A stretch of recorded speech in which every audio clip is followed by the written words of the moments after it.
In these uncertain economic times, you've got to do whatever you can to save money. One of our biggest expenses can be our cars, especially when unexpected repair bills hit. Not anymore. If you own a vehicle with less than 130,000 miles, is less than 12 years old, has a warranty about to expire, or even no warranty at all, you could stop paying for car repairs. Roadside assistance, towing, and rental coverage are all included. Don't wait for the next repair. Make one free call right now to see if you qualify. If your vehicle is less than 12 years old, has less than 130,000 miles, even if it's out of warranty, paying for car repairs can become a thing of the past. Call us right now and get your car protected before your next repair bill hits. Get protection and no more repair bills. Call 800-696-1030. Again, 800-696-1030. That's 800-696-1030. 800-696-1030.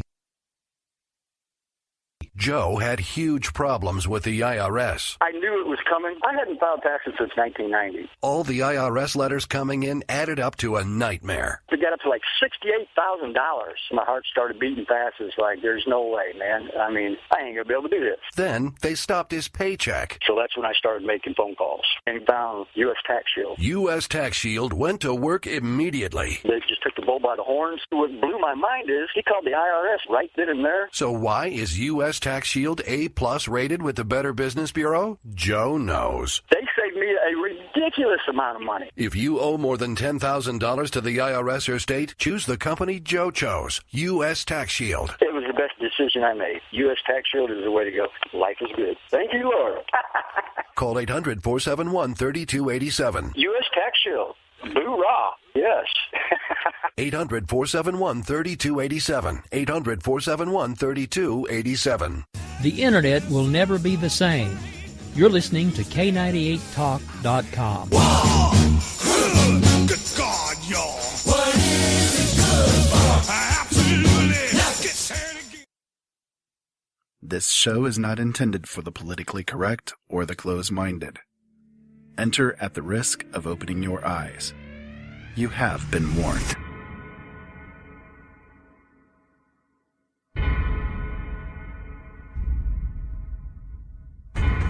Why does the media attack an issue? To get primetime ratings? In my line of work, you got to keep repeating things over and over and over again for the truth to sink in. The Army Air Forces has announced that a flying disc has been found and is now in the possession of the Army. A moment comes when we step out from the old to the new, and when the soul of a nation, long suppressed, finds utterance.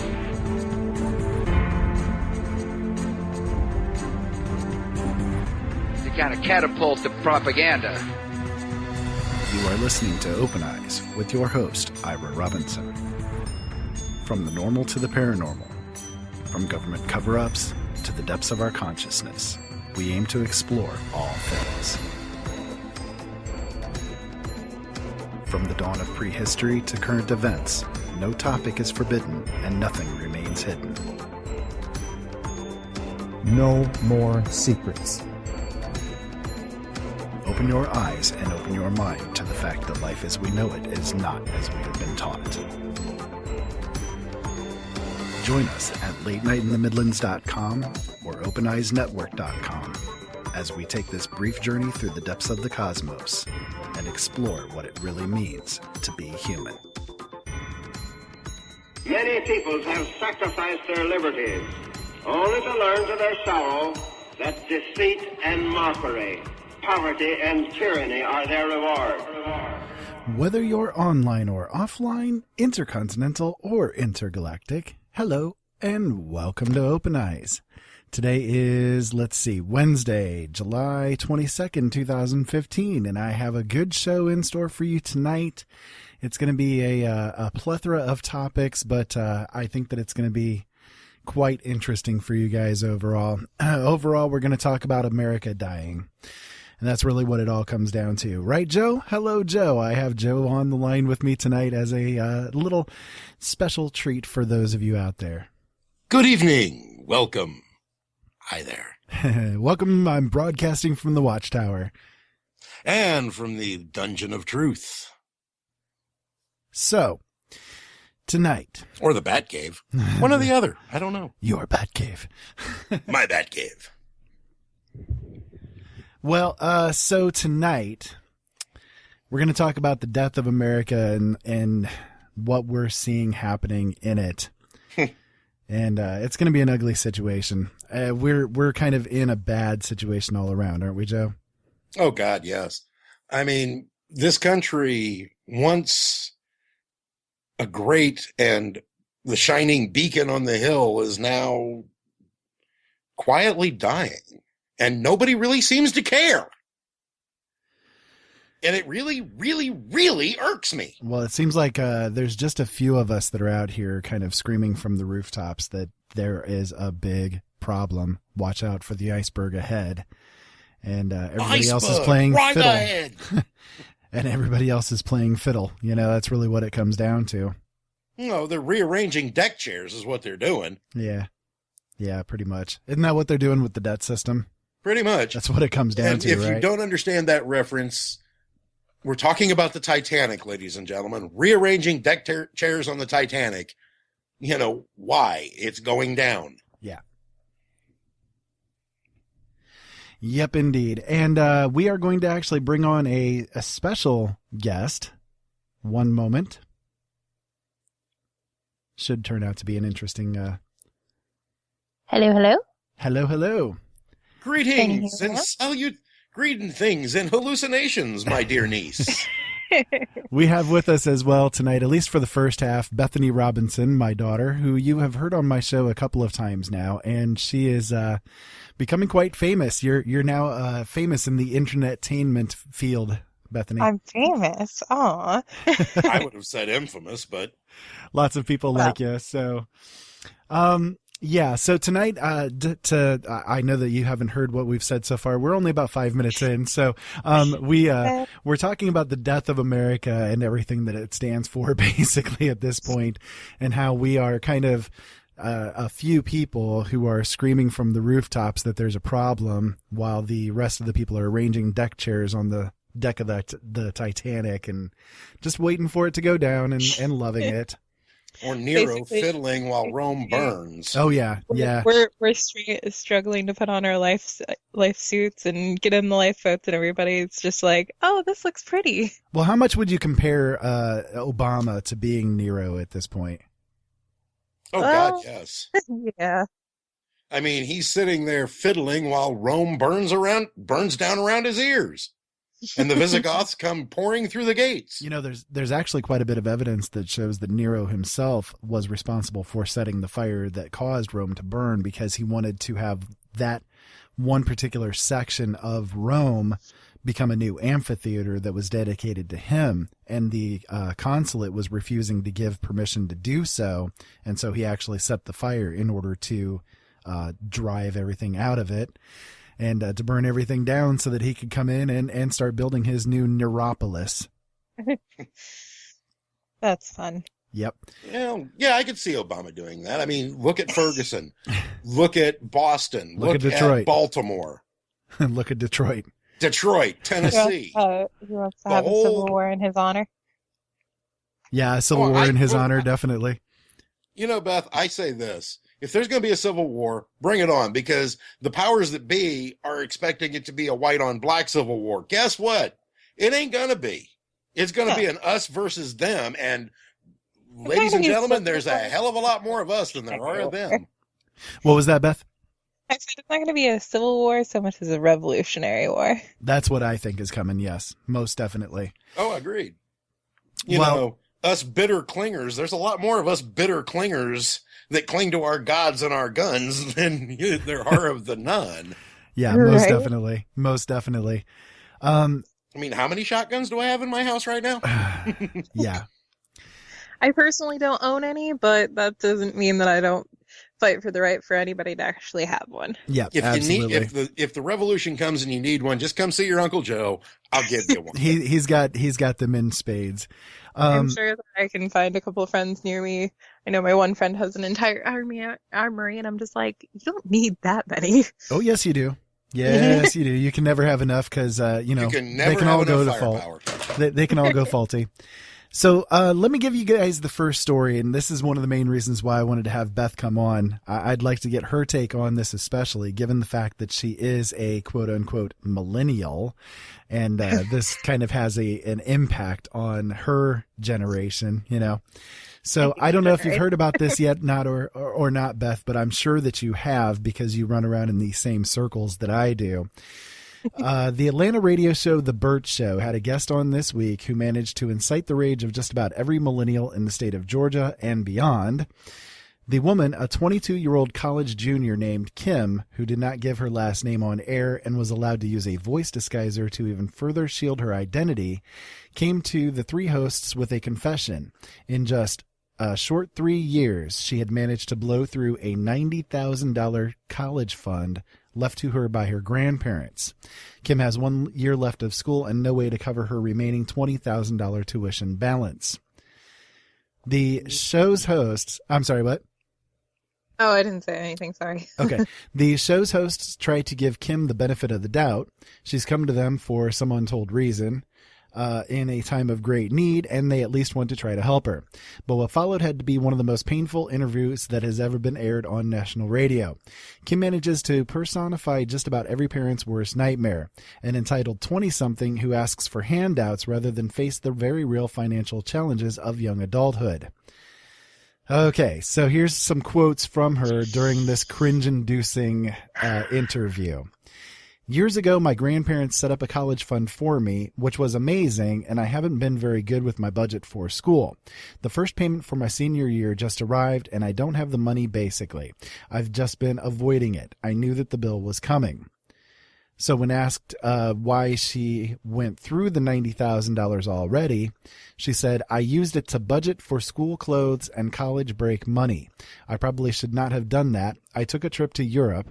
The Europe thing I thought was a part of my education, and that's how I justified it. Further in, she says, maybe my parents should have taught me to budget or something. They never sat me down and had a real serious talk about it. My parents said that there was nothing they could do for me. They're not being honest with me, saying that they don't have money because my dad has worked for like 1 million years and they have a retirement account. So then my parents suggested I go out and get a loan at a credit union, and I'm like, how am I supposed to do that? I have to go inside the bank to get a loan? So one of the hosts said you could get a job for the school, maybe the cafeteria is hiring, and she says that's embarrassing. I know that my teacher or my parents are trying to teach me a lesson in blah blah blah and character building blah blah blah, but I hope that they realize working part-time would have such a negative impact on my grades and as a person. So what do you guys think?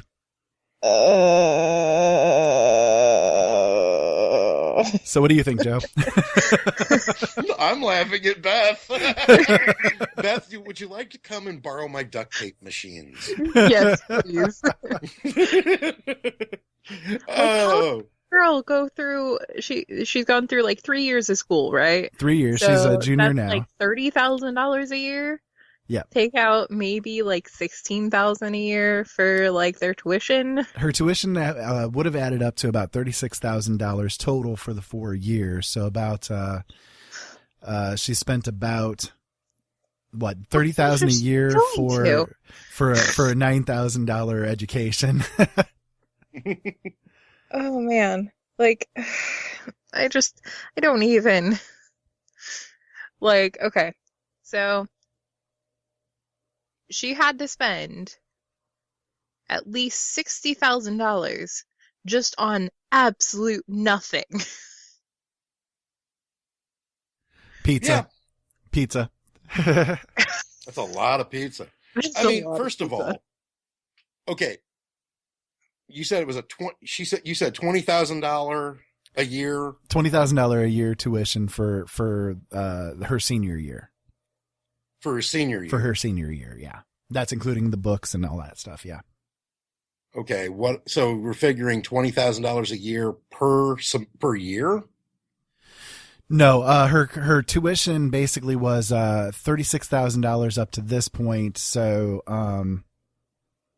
for her freshman, sophomore, and junior year. What in the world did she do? What in the world classes is she taking? It's possible that like she took very few classes the first 3 years and then just piled them on in the senior year. Could be. Or, internships or right. externships. Those usually cost more. But still, she had 90 grand. She spent 36 in the first 3 years. Okay. No. She's blown through. She's blown through all 90,000 at this point, and is still $20,000 behind. Right. Yeah. Hang on. I understand that. Hang on, just a cotton picking moment here. She spent about. So she had $90,000, and in the first 3 years, she spent $36,000 on school. Mm-hmm. That means she's blown $54,000 yeah. between the end of her junior year and the beginning of the senior year. Yeah. Or total over the 3 years. Total buying over the clothes, 3 years, yeah. Buying probably a lot. Does it say what school she went to? No, it doesn't say what school she went to, but it's she's from Georgia. In Atlanta, probably University of Georgia. Yeah. Yeah. It's probably University of Georgia, and that is a notorious party school.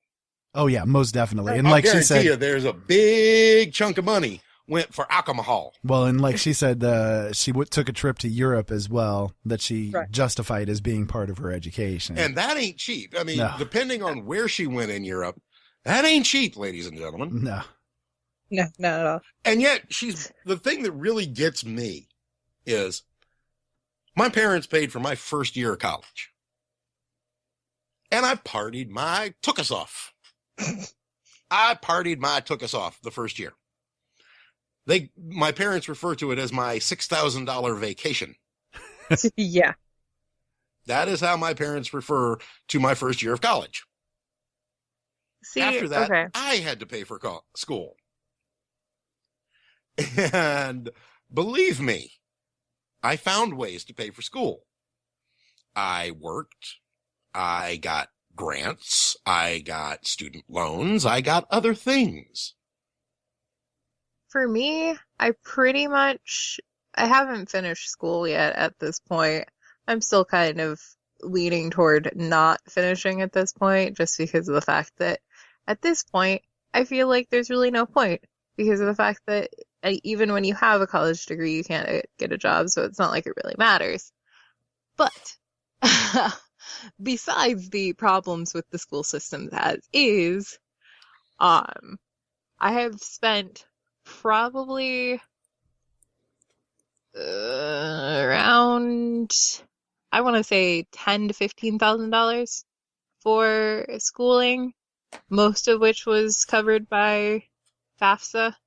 And most of that was well, you've gone through basically 3 years at this point, so yeah. So it was, each year was about $5,000 right total. And then I had about $4,000 worth of loans, $2,000 of which I'm still paying on. So yeah.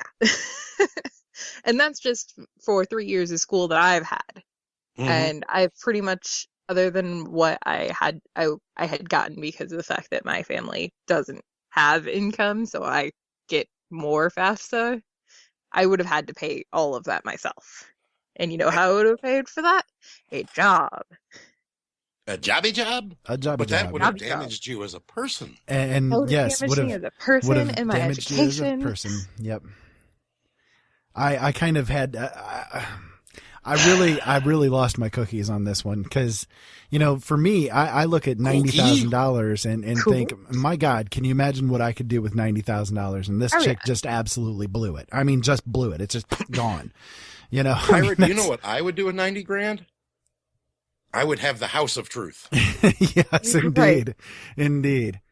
I would have the House of Truth. I mean, can you imagine? I don't think that her grandparents, when they set up this trust for her, had in mind for her to just go blow it. You know, I mean, that's just sad.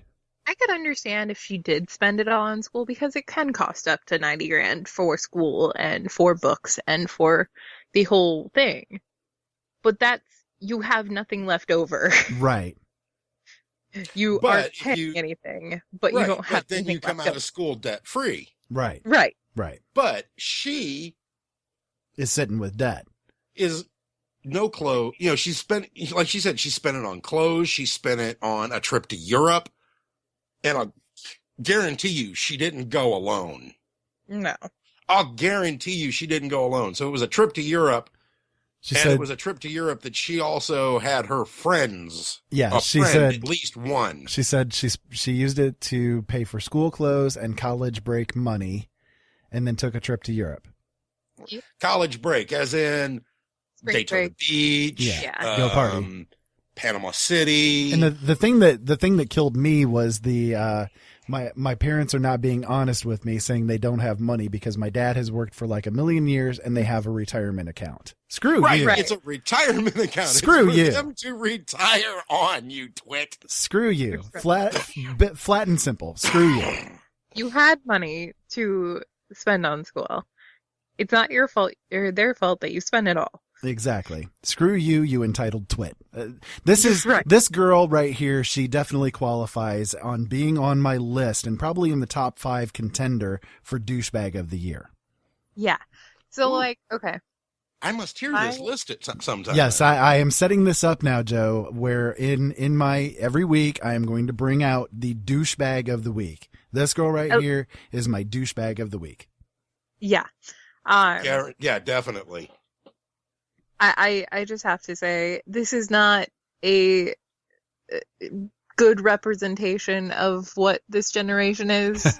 Please do not look at this girl and put this stereotype on all of us, because she's one person compared to the millions of others. Yeah, I mean, if I want to have a good example, I can also look at Jolene. She is younger than me. She's not that much older than you, and she has worked for 7 years in the same job, day in, day out, without complaint, doing her thing, plodding on along. She is a great worker with a wonderful work ethic, and nobody could ever complain about her. So, not everybody falls into the stereotype of, you're in that 20-something category, so you must be an idiot. I hear a lot of people saying that, a lot of people in your generation are the worst generation ever. And that's really not the case. Most of the problem is that the generation that you're in, you have been limited because the voices that you want to raise up have been so sequestered away. Mm-hmm. There are a lot of you out there that do want to stand against the system. The thing that I like to remind people is the fact that, we grew up in an age where we started off where we didn't really have technology. We had, phones, and we had some computers and TV. And then we grew up into this age where everything is computers, everything is technology. So we're this generation that just grew up with just seeing everything tumble while everything's also building. So we have a lot of cynical mindsets throughout. So a lot of us just go into these technologies and into these ignorance is so that we can ignore and suppress the rest of the world because it's just too much to handle. Yeah, I can definitely see how that would be. What about you, Joe? Well, I agree with what she's saying, that not everybody of that millennial generation, the ones that are in their 20s, 30, and, mid to late 20s now are, these mindless twits. Mm-hmm. I mean, Bethany, you're definitely not a mindless twit. No, and another person that I could use as an example is Ryan is the exact same age as me. Ryan Gable is. Right, exactly. And he is an amazing guy. Ryan is, the first time I ever talked to Ryan Gables, I swore he was probably at least as old as I am, in his early 40s.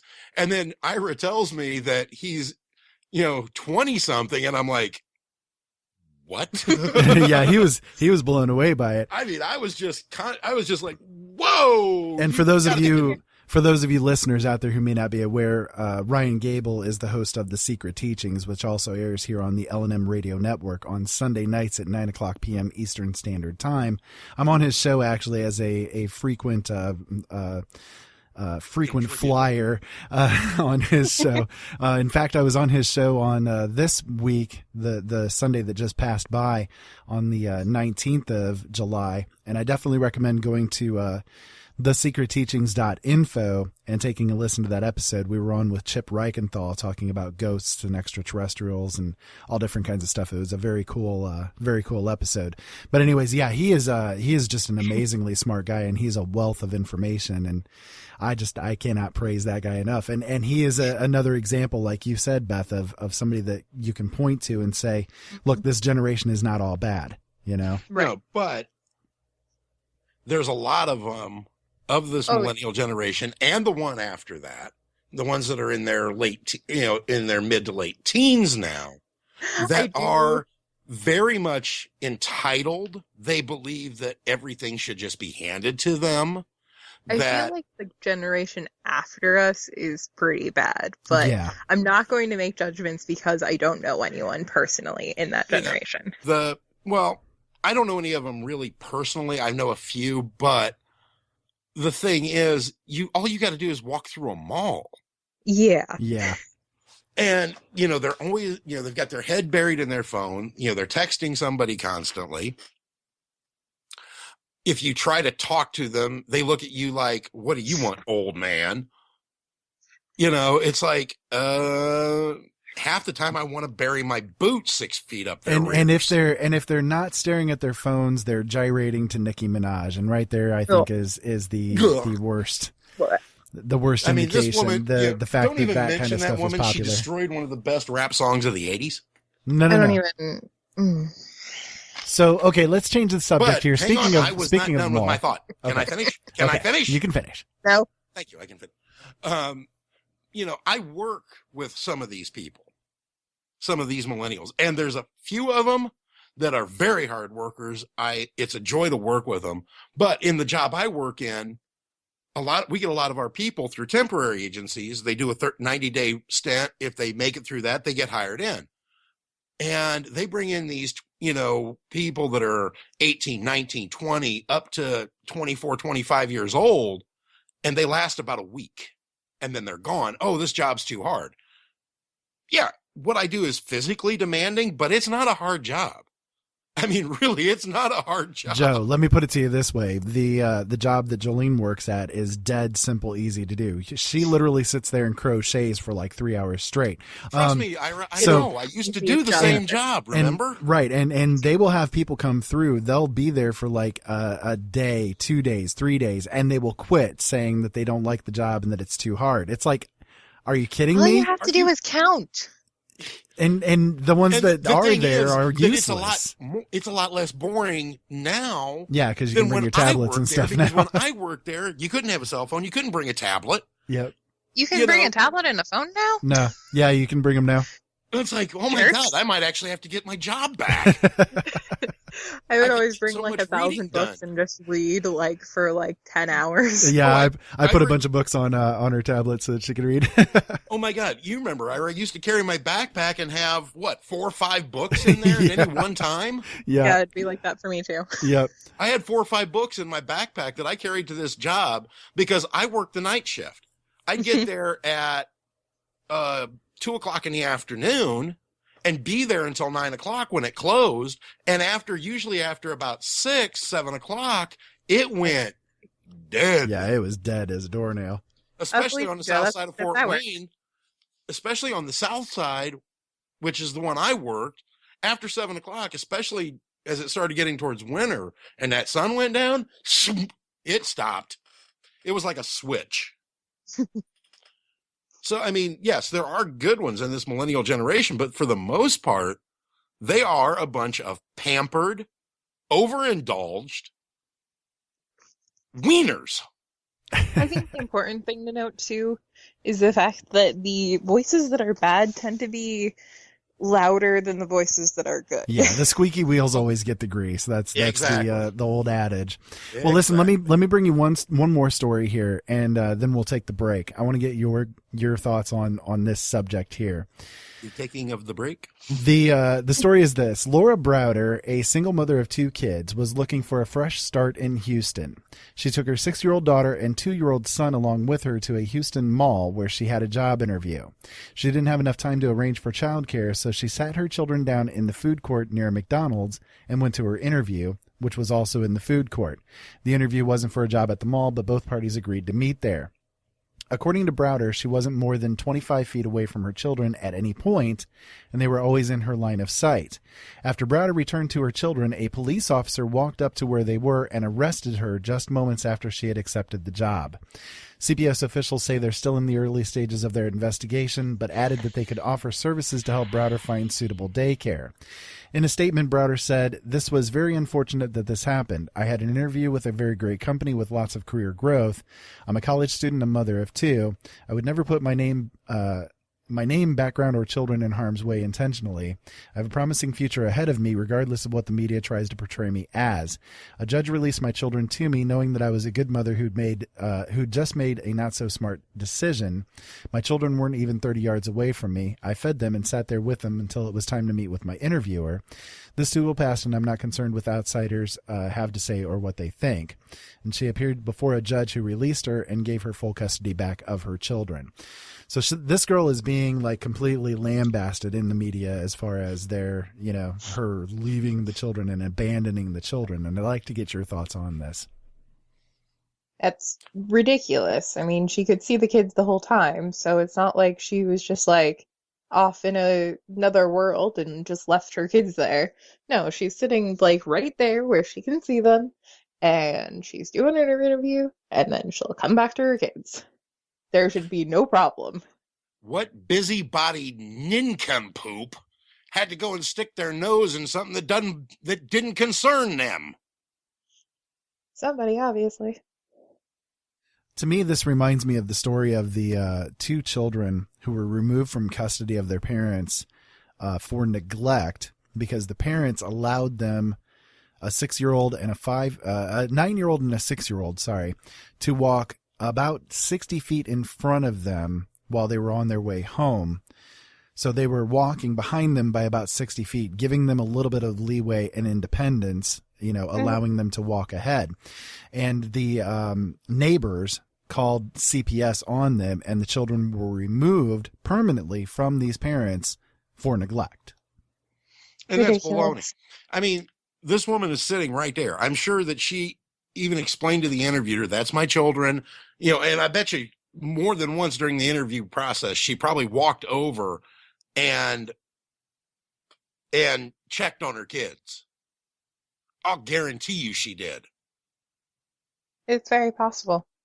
And I mean, okay, the cop arrests her for neglect. Yet the judge released her. Which means he dropped the charges. Yeah, that's and essentially he gave what her it was. Kids back. Right. That he dropped the charges, and the charges of neglect were released against her. But of course, because the media is a piece of poop and CPS is even worse.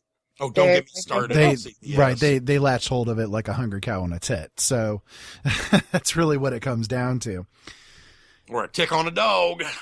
Speaking of hungry things on boobs, did you guys hear about the new rules that Target is having as far as breastfeeding moms are concerned? Oh, this is going to make me angry, isn't it? It's going to make me scream, isn't it? They said if you see a breastfeeding mother, leave her alone. They are more than welcome to breastfeed their children wherever and whenever they desire within the confines of Target stores. And they could go into a fitting room. They could go, do it right out in the open, whatever the case may be. They are fully supportive of any woman who wants to breastfeed their child in public, anywhere within their store. And they have told their employees that they are not to recommend that they go to the bathroom to do it. good. So I will definitely be shopping at Target more. They actually did something right for once. Right. Yep. They just got my business. Yep. Right. Target's got my business. Well, I've always liked El Target to begin with because I like one, Target they've anyway, got good but... prices. They've got good prices. They've got good product. They don't, and they're not, and usually the people that work there are not a bunch of arrogant, stuck up jackholes. And you can buy all of your 50 Shades of Grey materials there. So I have no idea what you're talking about, sir. I have no idea. A couple of things that are exclusive there that I never find anywhere else. So I like them. Yep, exactly. Take it you're a 50 Shades of Grey fanatic. God, no. Well, listen, guys, we are going to... And I call Bolsky on that. No, she read hates the it. First book and I watched the first movie only for research. Yep. Only for research purposes. Yeah. We got to talk, niece. Anyways, so let's go ahead and take a break here real quick. And when we come back, I have a couple of other stories that I'd like to cover. And I'd like to get your thoughts then on the decline of America, which pretty much is exactly what we've been discussing thus far. Because the whole millennial generation is the one that is going to be coming up and running the country here in just a very short period of time. So stick around with us, folks. Stick around with us, folks. You guys are listening to myself, Ira Robinson, Bethany Robinson, and Joe Long. We will be back in just a few minutes.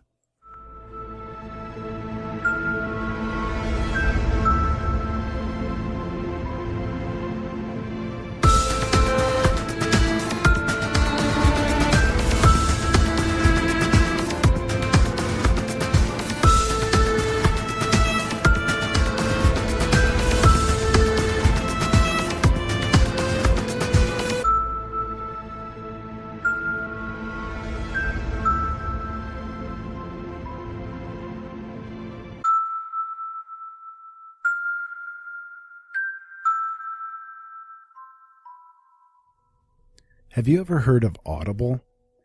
Audible is a website with hundreds of thousands of audiobooks.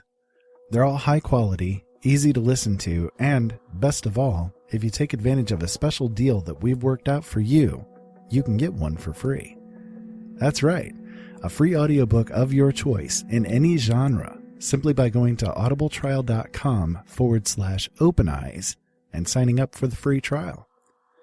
It's simple to do, and it would support the shows that we bring to you, and hey, you get a free book out of the whole thing. So why not take advantage of it today? Go to audibletrial.com/openeyes and sign up for the trial. The L&M Radio Network and Late Night in the Midlands depends on you, the listener. Without you, there would be no us. So help us continue to bring you the best guests with the best information and subscribe today. Information on becoming an L&M subscriber can be found at the top of LateNightInTheMidlands.com. Just click the About Subscriptions tab and become part of the family while helping the truth stay alive. And while you're at it, maybe subscriptions aren't for you. A one-time donation helps as well. Click that donate button on the right side of LateNightInTheMidlands.com and help us help you. The rising rate of autism is not just concerning, it's a disaster. No matter what the cause of it is something that everyone should be acutely aware of and actively helping out those in the community that have it. That is why Adventures in Autism was created.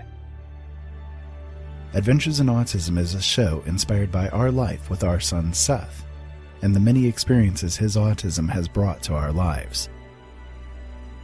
Each episode we bring you the topic of the week, news about autism, and resources to help you and your family or friends out in their own adventures with autism.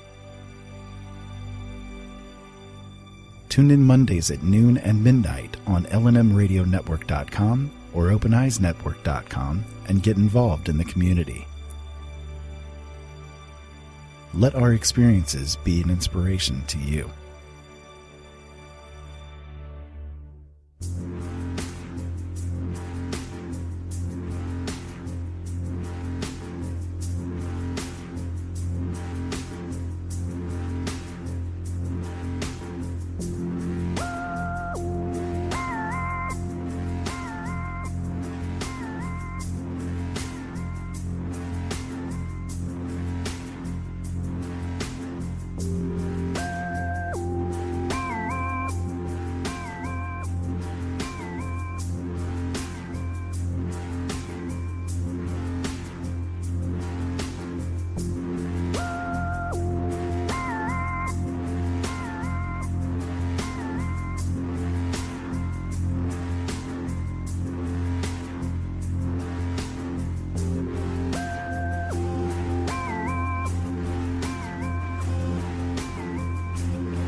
A little bit of the slow creeping jazz kind of a sound there for you guys. Hello, everybody. Welcome back to Open Eyes. My name is Ira Robinson, and with me tonight I have a couple of special guests with me. The first one is Joe Long, who is my co-host on Brothers at Arms, which appears on Thursday nights, 7 o'clock p.m. Eastern Standard Time at OpenEyesNetwork.com, as well as LNMRadioNetwork.com. Great show. I definitely recommend listening to it, of course. We also have Bethany Robinson, who is my eldest daughter, who is also an activist involved in many different causes. And she's always a very interesting person who brings a great perspective to the show. And now actually joining with us is my wife, Jolene Robinson, who decided to jump into the conversation and kind of make this a roundtable family affair tonight. She was very interested in the topics that we were discussing. So hello, Jolene. Hello, hello. I can't believe you're still awake, sis. No, I just woke up. Just waking up, actually. I woke up just as the break was coming on. Work, don't you? Yep. Yep, so I figured, well, shoot, if you got an hour left, I'll hop in. Yep. So gotta go work at that Mickey Mouse company. Yep. Yeah. So no, it's okay, Jolene. He called me right before I was going to bed, so you know. Oh, I see how it is. I'm mean, okay? So let me see. I wasn't enough. Nope, you weren't enough. He's tired of just you. Yep. I wanted to bring this story to all three of you guys because, all four of us have kind of been impacted by this kind of a thing at one stage or another. And I'd like to get your thoughts on what is happening in Maine. So Republicans in Maine are celebrating an epic victory with their successful welfare reformation. Governor Paul LePage of Maine passed a measure last year that requires recipients of the Supplemental Nutritional Assistance Program, or SNAP, to complete a certain number of work, job training, or volunteer hours in order to be eligible for assistance. The new requirement has resulted in a dramatic decline in food stamp enrollment. Now that individuals have to complete either 20 hours of part-time work a week, volunteer for at least 24 hours per month, or get involved in a vocational program, the amount of SNAP recipients has dramatically dropped from 12,000 to approximately 2,500. What are your guys' thoughts on this?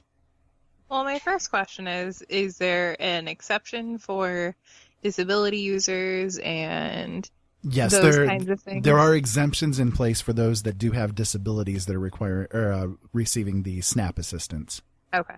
So it's just for those who are capable of working but aren't working, or are working a minimal amount of hours and needing to have assistance. I mean, I have mixed feelings about it. I think that in one way it's a good thing because food stamps and things like that are meant to be a hand up, not a handout. So getting in a work environment would be a definite good thing.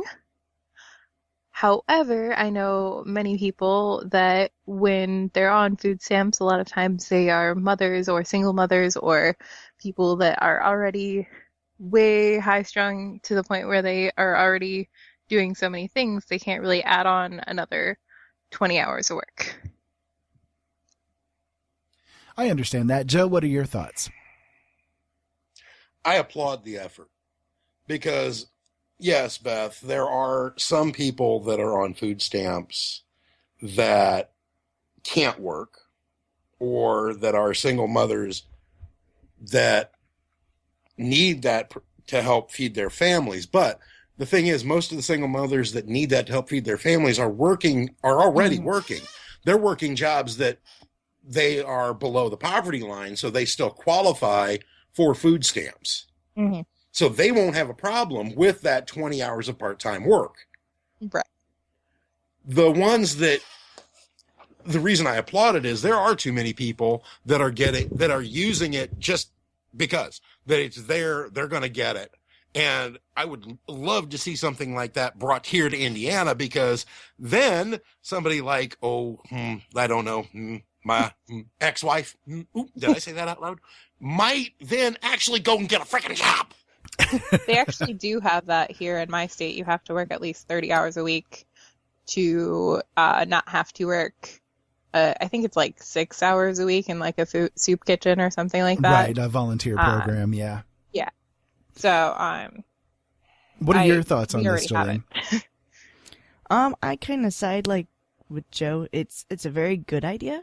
It's very good. Because it would help, as Joe said, get those that are on food stamps that are just kind of taking it for granted, oh, I don't have to work now. Because there are, obviously a bunch of people that are out there that are like that. But then again, there are those people that, as Beth was saying, that just really can't put in, whether it's they don't have a vehicle or they just don't have the means or an ability to work an extra 20 hours. I do know in our state where we do have to have the work hours, they do give like a stipend of like $40 a month for transportation if you don't have a car. Okay, so they do make assistance available to get to the places then. I don't think that's the case in Maine. From what I was reading in the story, that is not. Yeah, I have no idea about Maine. I just know about Ohio. Right. I'm just going with what the story itself had to say. My thoughts are that I don't see it being a bad thing. I mean, for me, the way that I look at things is that even when I was getting assistance, I was still working. I just wasn't working enough to be able to feed the family that I had. So I needed to have the extra assistance. It wasn't that I was lazy. It was that the job that I had was just a bad job. It's like when we had food stamps last. I was working 5 days a week, and we still couldn't. We still couldn't afford to feed everybody. So that, I don't see any issues with it. It's just like with people that complain about wanting to drug test people trying to get public assistance. I don't have an issue with that either. I have zero issue with that kind of thing. And I'm a person who's been on assistance. So, for me, I don't see anything wrong with that kind of thing. If you're going to get assistance, you should be subject to that kind of thing. I do wish that they would just legalize marijuana because of the fact that I feel like it's important to be able to let people have it medically and not have them, denied for assistance because of that. But, that's one thing that the government has just passed passed a law in Congress, and it's gone through both houses. It's sitting on the dictator-in-chief's, the long-legged Mac Daddy's desk, just waiting for his he did sign it. He did sign it. So it's now legal in all 50 states. No matter what the state says, the federal government says it's legal for the medical marijuana. Well, no. What it says, not yet. What it says is that the federal government cannot, and the states themselves cannot raid or shut down or anything like that any businesses that do supply the medical marijuana. So it's not that they made it legal, they made it basically illegal to harass those that are under that legal status. Right. So it's a little bit different than what you're thinking. It's not actually totally legal there yet. They're still leaving it up to the states at this point as to whether or not medical marijuana is going to be legal. So the DEA can't go after. They can't go in and try to take down the businesses, right? They've eliminated marijuana from the DEA's radar in the states where it's legalized. And only in the case of the medical marijuana. Yeah. So that's, again, I don't have any issues at all with people, having these requirements as far as getting on any kind of public assistance goes, just because, for me, I don't see why anybody would have an issue with it. It would cut down dramatically on the amount of false claims that are going into these programs, which there is this vast amount of false claims going My in. ex-wife. I mean, a great example is those that get on TANF. I've known somebody personally who was on TANF and was driving around in a Cadillac. There's no sense in somebody being on public cash assistance driving around in a freaking Cadillac. My ex-wife, Ira, was on TANF, and she didn't have custody of our son. Right. I'm the one that has custody of our son, but she was on the financial assistance. Got food stamps because of Michael. Yeah. She's got Medicaid because of Michael. Right. And she was getting TANF because of Michael. But you don't qualify for it because you make too much. Exactly. And that's the thing that kind of drives me nuts. So, okay, another story that I have for you guys, and then we'll get into the main meat and potatoes of the episode tonight. It's been mentioned a few times and then dropped about the time that then Senator Barack Obama was considering his first run for the Oval Office. In a March 2007 report, the Baltimore Sun noted an ironic twist about the man who would become the first African-American president of the United States. Forebearers of his white mother owned slaves themselves. As reported by the paper, according to the research, one of Obama's great-great-grandfathers, George Washington Overall, owned 2 slaves who were recorded in the 1850 census in Nelson County, Kentucky. These same records show that one of Obama's great-great-grandmothers, Mary Duval, also owned 2 slaves. The records reviewed by the Sun show that Overall, who was 30 at the time, owned a 15-year-old black girl and a 25-year-old black man, and Mary Duval, his mother-in-law, owned a 60-year-old black male and a 58-year-old black female. The paper noted further that during the period around the 1850 census, slaves were listed by owner, age, sex, and color, not by name. When the Sun contacted the Obama campaign, a spokesman did not refute the information, brushing off the history by claiming Obama's ancestors are representative of America. Really? Sort of like the Confederacy, maybe? So yeah, I'd say so. Let me get your thoughts, Joe. Joe. Stop with the whole Confederate flag thing. Yeah. And he's been one of the pushers of it. He's been one of the pushers of this whole, racial division and slavery still exists and blah, blah, blah, Black Lives Matter stuff, right? Mm-hmm. I mean, you saw that. Listen, the one great indication is last week when the Tennessee shooting happened, when the Chattanooga pew pew happened, the Obama didn't come out and speak out against the violence then, like he did with the Dylan Stormroof and the killing of 9 black people. He was there in hours. He was coming out within hours speaking about, we can't, have this and blah, blah, blah, right? Mm-hmm. But when it came to the, military people getting killed, he had no issue. He didn't come out and say anything about that. What he did come out, though, with was him praising Muslims and celebrating the end of Eid, the end of Ramadan. That's what he came out with on that day. Mm-hmm. That's just... You didn't know that, did you, Joe? No, I didn't. He does not deserve the title Commander-in-Chief. You mean he does not deserve the title President. So what are your thoughts, Jolene? The story is kind of silly to me. It's kind of it. I guess that covers it pretty well. It's just pulling at strings, to me. I'm kind of on the same boat as Jolene. I'm just like, what his ancestors had compared to the fact that, everybody else had slaves too. So it's like, personally, I don't see why it matters. Yeah. I don't see why it's your ancestors. It's not you. Yeah. Yeah. It's no surprise at all. Right. Exactly. Yeah. I don't see why it's a shocker. How is it a shocker? it's just the hypocrisy of it that kind of drives me nuts. I see him being our hypocrite in chief, and I don't know. It drives me a bit crazy. So, yeah, I thought I'd bring that out because I don't know how many people had heard about that one yet or not. So, I mean, who cares? Right. So, okay, let's get to the main meat tonight. This is an audio that I want to play for you guys here. Lasts a couple of minutes, so deal with it. This is from, and I'll actually say I had to agree with Fox News once. Is it that 5-minute one here? Yeah. Okay. This is from Judge Napolitano. For those of you who are not aware, he ran a show on Fox News and the Fox News Network. And I actually didn't mind his show too much. If I had to be subjected to Fox, I'd rather watch his show than anything else. Last week, might have been 2 weeks ago at this point anyways, he came out with something on his show, and he was promptly fired for what was said on the show. So this audio that I want to play for you guys, I think is pretty important, and it's going to kind of lead us into some topics that I'd like to discuss with all of you guys. So take a listen to this audio. Let's let the people out there hear it, and we'll talk about it then once we're done. So here you go, guys.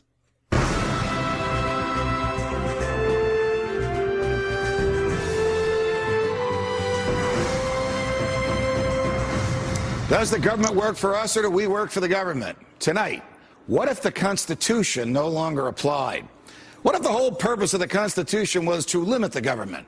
What if Congress's enumerated powers in the Constitution no longer limited Congress, but were actually used as a justification to extend Congress's authority over every realm of human life? What if the president, meant to be an equal to Congress, has instead become a democratically elected, term-limited monarch? What if the president assumed that everything he did was legal just because he's the president? What if he could interrupt your regularly scheduled radio and TV programming for a special message from him? What if he could declare war on his own? What if he could read your emails and your texts without a search warrant? What if he could kill you without warning? What if Supreme Court justices no longer looked to the Constitution to determine the constitutionality of a law, but rather simply to what justices who preceded them thought about it? What if the rights and principles guaranteed in the Constitution have been so distorted in the past 200 years as to be unrecognizable by the founders? What if the 50 states were no longer sovereign entities, equals to each other, and parents of the federal government they voluntarily constituted? What if the states were mere provinces of a totally nationalized and fully centralized government? What if the Constitution was amended stealthily, not by constitutional amendments duly ratified by the states, but by the constant and persistent expansion of the federal government's role in our lives? What if the federal government decided if its own powers were proper and constitutional? What if the Constitution were no longer the supreme law of the land? What if you needed a license from the government to speak, to assemble, or to protest against the government? What if the government didn't like what you planned to say, and so it didn't give you the license? What if the right to keep and bear arms only applied to the government? What if posse comitatus, the federal law that prohibits our military from occupying our streets, were no longer in effect? What if the government considered the military an adequate dispenser of domestic law enforcement? What if cops looked and acted like troops and you couldn't distinguish the military from the police? What if you were not secure in your person, in your papers, and in your property? What if federal agents could write their own search warrants in defiance of the Constitution? What if the government could decide when you were and were not entitled to a jury trial? What if the government could take your property whenever it wanted? What if the government could continue prosecuting you until it got the verdict it wanted? What if the government could force you to testify against yourself simply by labeling you a domestic terrorist? What if the government could torture you until you said what the government wanted to hear? What if people running for president actually supported torture? What if the government tortured your children to get to you? What if government judges and government lawyers intimidated juries into convicting the innocent? What if the government could send you to your death and your innocence meant nothing so long as the government's procedures were followed? What if America's prison population, the largest in the world, was a cruel and unusual way for a country to be free? What if half the prison population never harmed anyone but themselves? What if the people had no rights except those the government chose to let them have? What if the states had no rights except to do as the federal government commanded? What if our elected officials didn't really live among us, but instead all had their hearts and homes in Washington, D.C.? What if the government could strip you of your rights because of where your mother was when you were born? What if the income tax was unconstitutional? What if the states were convinced to give up their representation in Congress? What if the government tried to ban you from using a substance in your body that is older than the government itself? What if voting didn't mean anything anymore because both political parties stand for big government? What if the government could write any law, regulate any behavior, and tax any event? The Constitution be damned. What if the government was the reason we don't have a Constitution anymore? What if you could love your country but hate what the government has done to it? What if sometimes to love your country you had to alter or abolish the government? What if Jefferson was right? What if that government is best which governs least? What if I'm right? What if the government is wrong? What if it is dangerous to be right when the government is wrong? What if it is better to perish fighting for freedom than to live as a slave? What if freedom's greatest hour of danger is now? So before anything else, I want to make sure to say thank you to Bethany for making sure that I heard that audio and received it and am able to bring it to people's attention tonight. Let's start with Jolene. What do you think about all of this, Jolene? Well, I do now remember hearing it before. Yeah. I guess all that goes through my mind really is, what if thousands of people will hear this and not really understand what he's saying? And what if somebody? All of this is true. And what if all of this is true, right? And what if you ask these questions and you get fired from your job because of it? Yeah, that just speaks very many. It's volumes right Yeah. there. It really is. Yeah. Joe, what do you think? Well, first, I agree with you, Ira. I mean, when it came to Fox News, which I am forced to watch And not on a fan of. a daily basis. And if I have to watch any news, I will watch faux news before I will watch the Clinton News Network or any other. But I agree with you. I really liked Andrew Napolitano. I mean, he was a great jurist. He was a great anchor. He was a great, he basically, he told it like it is. He's one of the few on Fox that would tell it like it was. And the fact that he was fired for telling the truth and for stating his opinion, which is what he was hired to do to begin with, speaks extreme volumes. It does. That faux news is just, Fox News is just another corporate shill, it's the quote unquote right wing shill for this government. Right. Which we knew anyways. All the what if questions he was asking, it ain't what if, ladies and gentlemen. It is. The Constitution is there. It is there designed to limit the government. That is the reason for being for the Constitution. It is there to implicitly state, without question, what the different portions of government, what the three divisions of government are capable of doing, and that's it and that's all. The government, however, does what it can to interpret the Constitution by color of law to make sure that they get as much power as they can possibly grab. Mm-hmm. And Joe and I have had that discussion before on Open Eyes. The Constitution is used to extend their authority all over us, everywhere and in every way. We are not free. We are under their control. And it is because of the Constitution, which is the saddest statement that I could ever make, because the Constitution was designed to make sure that that never happened. And yet. Exactly. And yet, what do we see? And yet it does. This president is a monarch. There's no doubt about it. He's not a monarch, Ira. He's a dictator. But that's the very definition, though, Joe. He through his executive actions, he pours down his decrees and says off with their heads, quite literally. Yep. Mm-hmm. So, I mean, basically everything at this point in time that he does is found to be legal. Yeah, thanks to Judge Roberts, who I used to have a lot of respect for and now have none. There's only one member of the Supreme Court that I have any respect for, and we all know who that is. Hello, Scalia. You got it. The one who says, huh, in relation to why gay marriage was given the go-ahead because of spirituality. I don't get that. How can you not love that opinion? Huh? How can you not respect a man that honest just to go, huh? Yeah. We are at de facto war everywhere at this point in time. We are even at war on our own shores at this point. The Congress has declared a state of national emergency, and it's been declared ever since the Boston Marathon bombings took place. Under that condition of national emergency, the powers that are granted to the federal government are vast.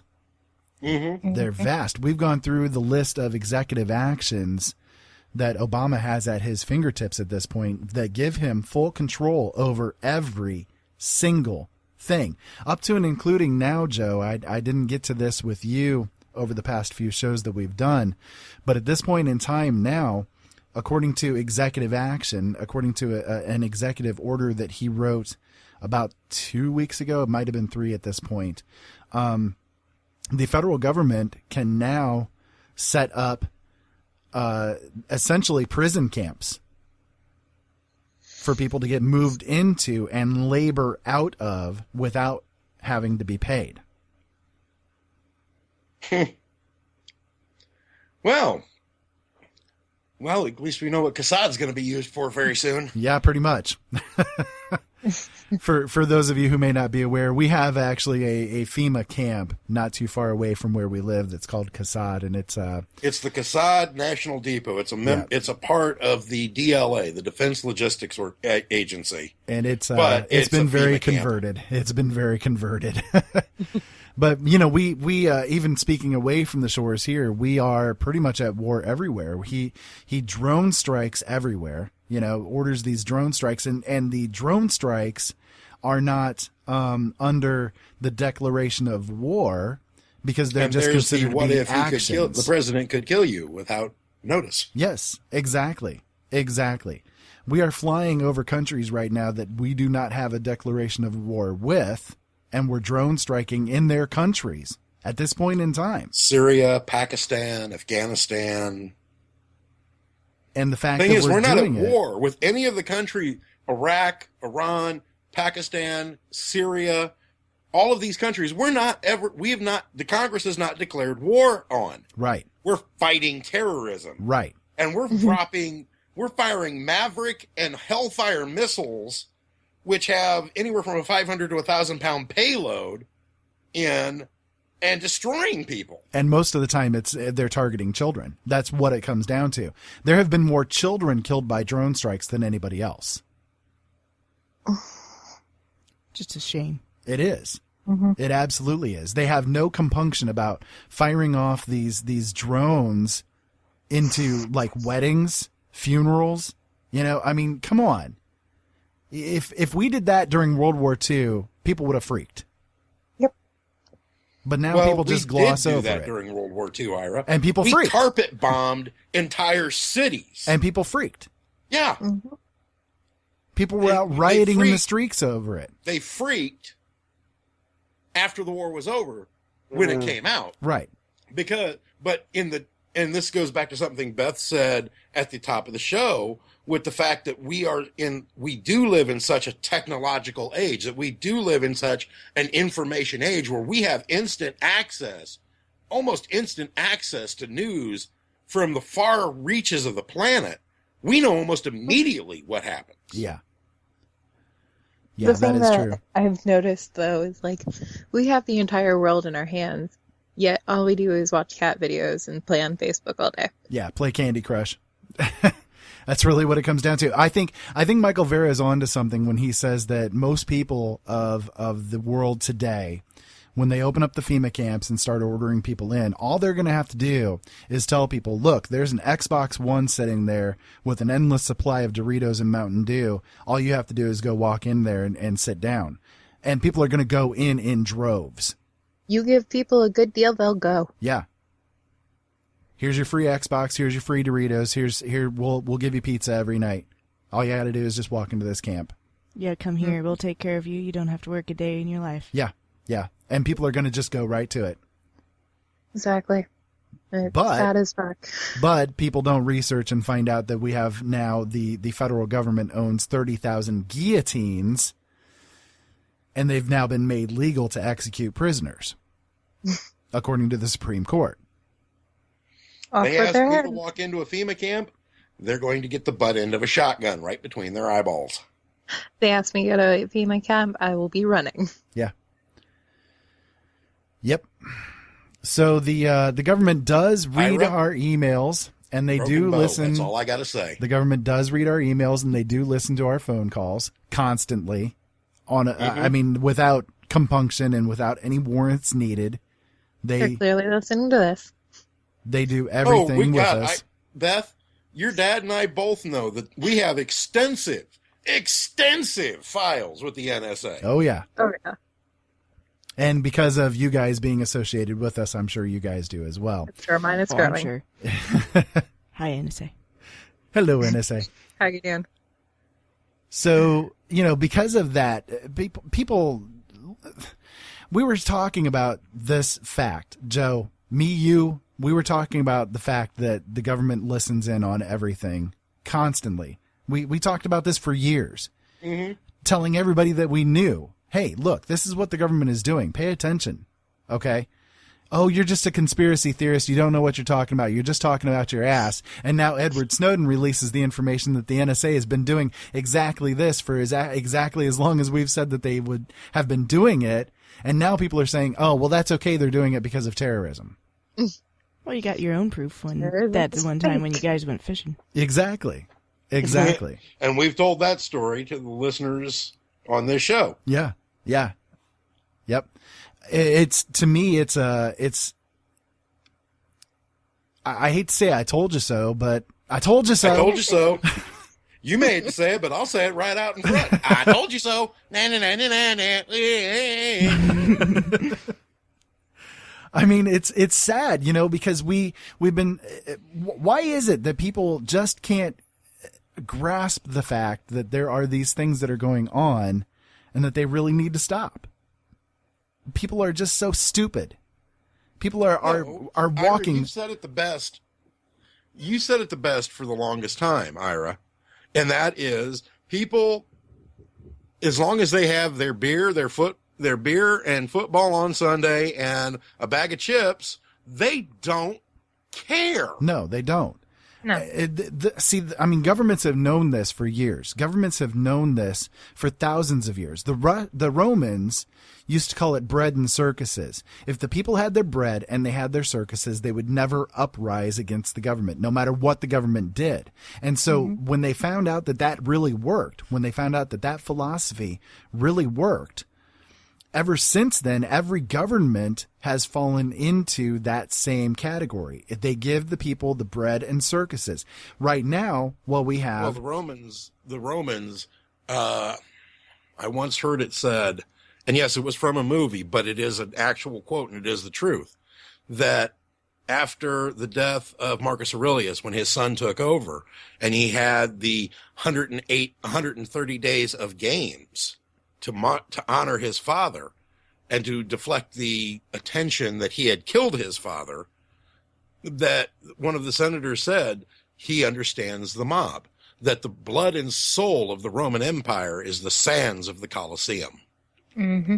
Yeah, precisely. Again, bread and circuses. If the people are being fed and they have entertainment, they're never going to uprise against the government.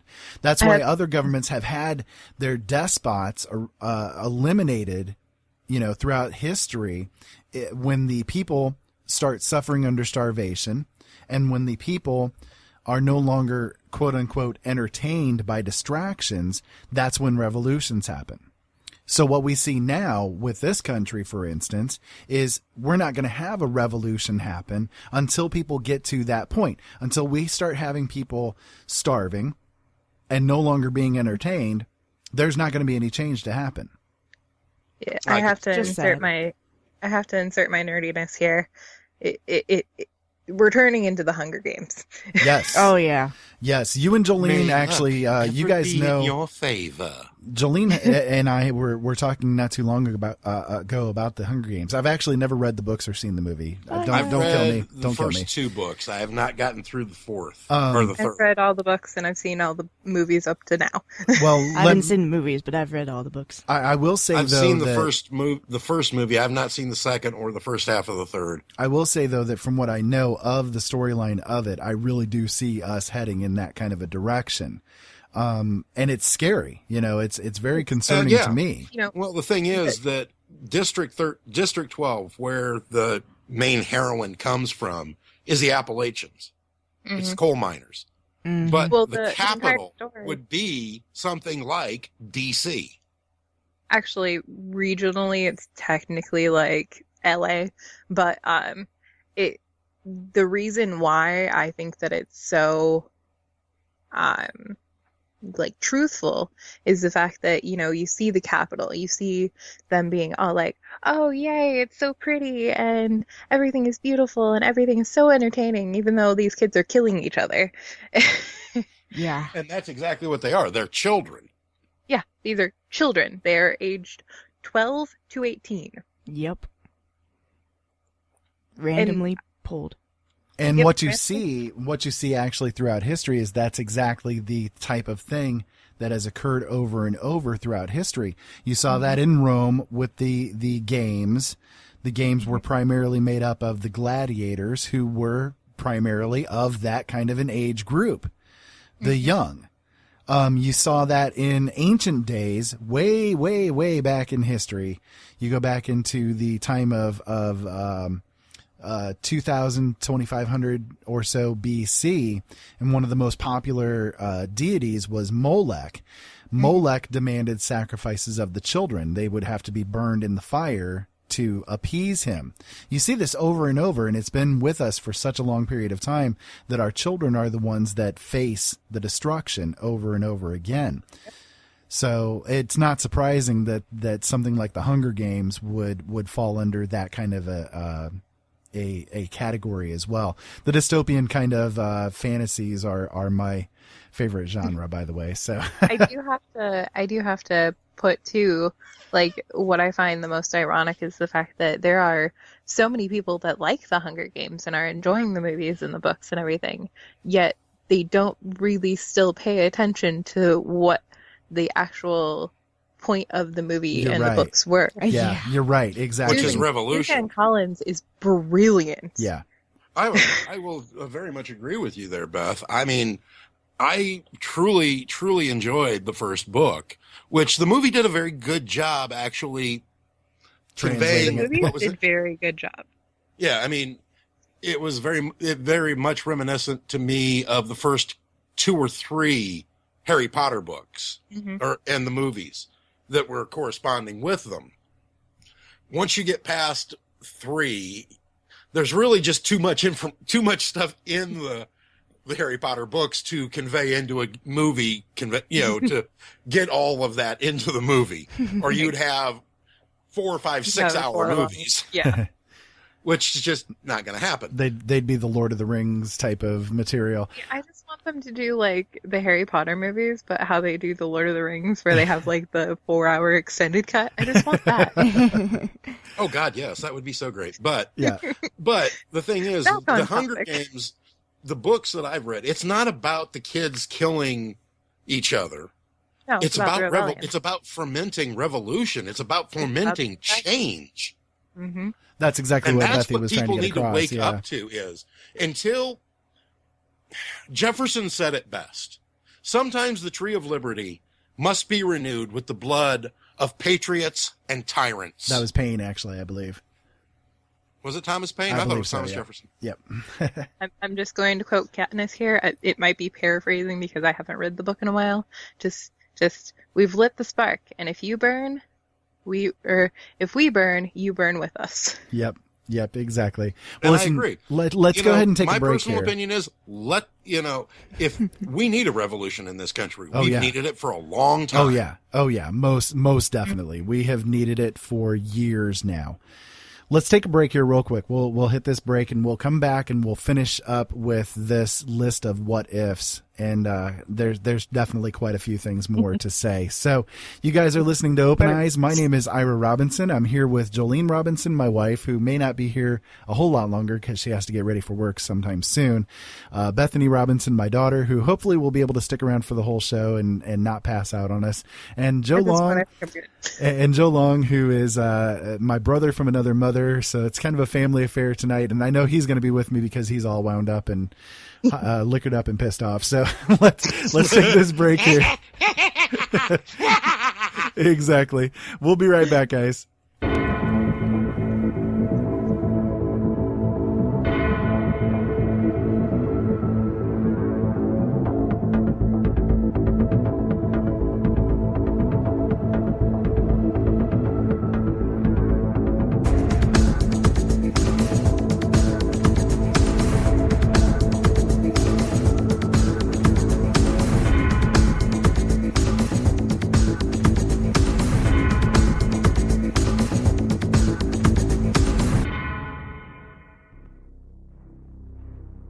Brothers at Arms is not about being militant, though there is a time and place where that is necessary. Brothers at Arms is not about arguing, though there are times where things may get heated. Brothers at Arms is not about who is right or wrong. There are many sides to each issue. Brothers at Arms is about exploring those sides, about dealing with the issues facing us today, about coming together and, through opposing views, understanding the deeper truths that are in the middle. Join Ira Robinson and Joe Long each Thursday at 7 p.m. Eastern Standard Time on LateNightInTheMidlands.com as these Brothers at Arms discuss what you need to know. Brothers at Arms, it's about time.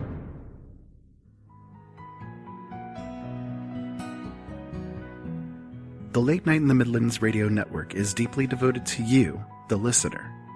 We feel it is necessary to bring you all of the information that you can use in your life. Each and every day you will find something to listen to here. And whether you come away from the shows informed, inspired, or entertained, it is our passion. We don't bow to corporations, and we don't have handlers to tell us what not to talk about. We bring you everything. Late Night in the Midlands, however, is fully listener supported. We need your help to stay on the air and to make sure that we get the bills paid. We need your help to keep the truth alive. If you feel that you have gotten anything out of Late Night in the Midlands, we would appreciate your support. You can become a subscriber and help us out on a monthly basis, or if you'd like, a one-time donation is fully appreciated as well. Every year, the average household in America spends over $3,000 on entertainment alone. If you could help us with just a tiny fraction of that amount, you would make all of the difference. Go to LateNightInTheMidlands.com and click on the subscribe button. Thank you, and as always, keep yourself informed.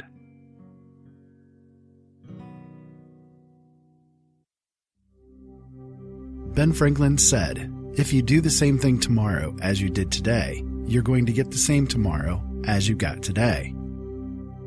Changing the world starts with you, and changing you starts with changing the way you think. Late Night in the Midlands can help. Listen to all of our shows at LateNightInTheMidlands.com, because things really do need to change.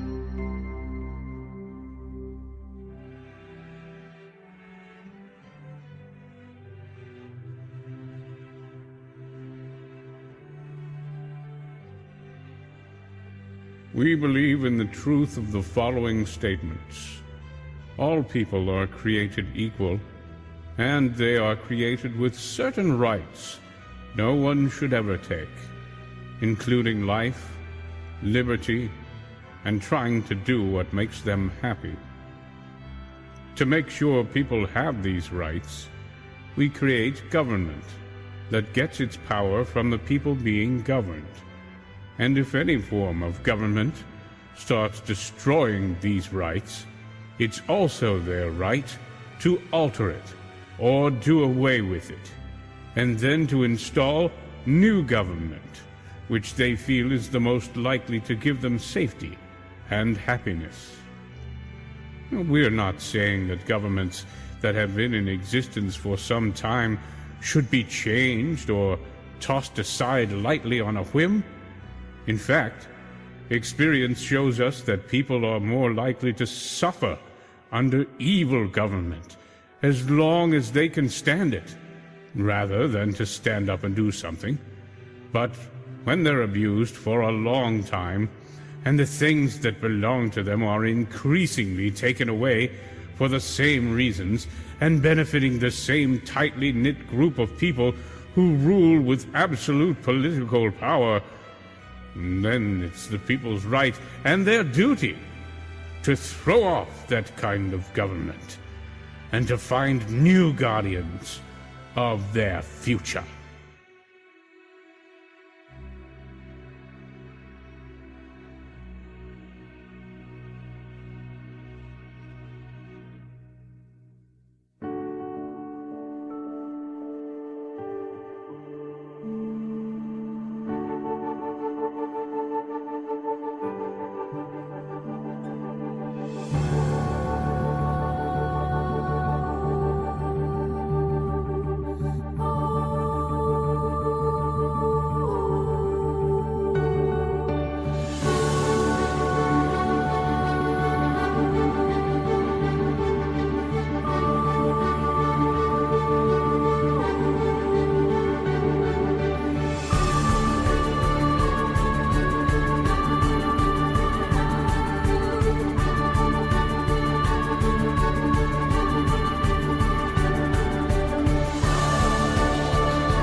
Well, hello there, everybody. Welcome back to Open Eyes. My name is Ira Robinson, and I want to thank you guys for sticking around through that break with me. Hopefully you guys are enjoying tonight's episode. I know that I'm having a really good time with it myself, and I'm really excited for what the rest of the show is going to bring you guys tonight. So we are here with Joe, Bethy, Jolene, all different kinds of people here. It's all kinds of fun.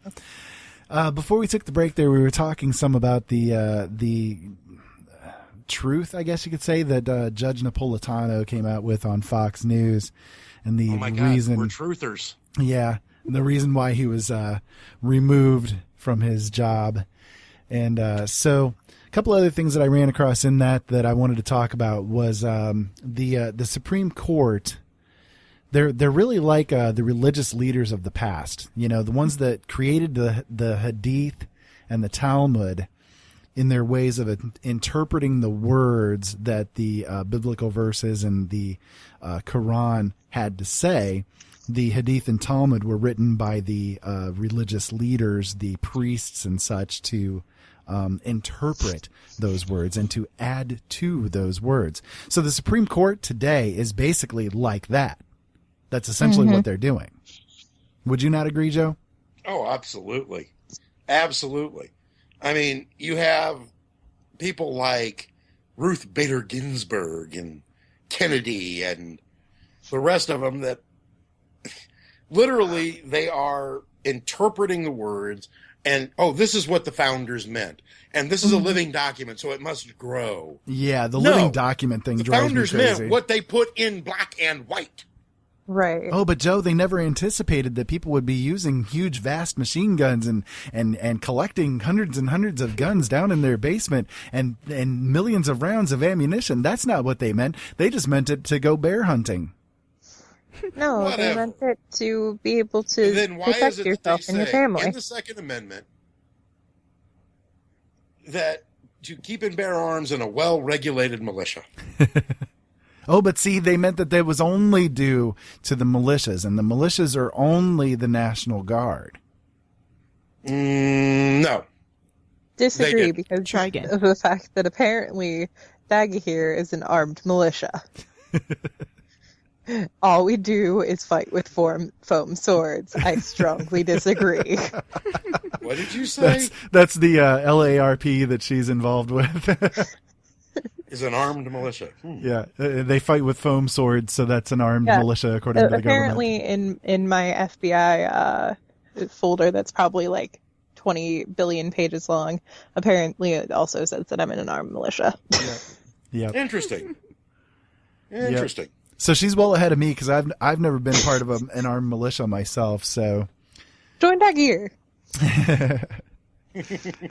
So here's another one that I wanted to make sure that people got clear. The 50 states are completely beholden to the federal government, and they bow down at every single turn. They're no longer considered to be sovereign states, individual to each other. They have to bow and kowtow to everything that the federal government has to say. Just look at the education system for a great example of that. We quite literally send all the taxes that are collected for education. Every single state sends to the federal government and gets back 70 to 80 cents on the dollar. Yeah. If that. And only if they follow through with the certain conditions that the Fed puts out that they have to follow. Only if they have like a good to excellent plus rating. Yeah. It's ridiculous. I mean, Jolene and I, we've gone through the public school system as well as the homeschooling kind of system. And I mean, here alone in Indiana, the Common Core thing, when they were starting to bring that up, that was horrible. That was a horrific thing to say the least. We and here luckily, in Indiana, Mike Pence has gutted a good, not all of the Common Core standards, but he has gutted a good chunk of them. Yeah, which is one thing that I'm kind of grateful for Pence on. But Ohio's not that way, unfortunately. Right, exactly. Because I mean, the education system here in Indiana, it's crappy, but it's actually a little bit better than a lot of other places that are out there. So I know the Ohio system is just horrid. It sucks. It's terrible. And I mean, I know the school that I graduated from, Springfield, they are struggling so much because of the fact that they can't get enough funding to have enough teachers to have even the minimum requirements.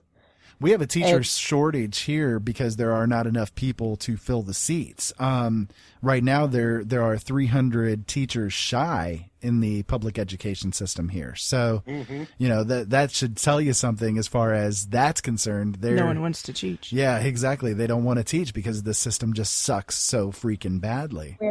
Where I went to high school and graduated from, they don't even have buses anymore because they can't afford to have the buses. Yeah, we're getting there. They did that. They're getting there here. Yeah, they've already basically stated that they won't bus anybody that's within a mile of the school.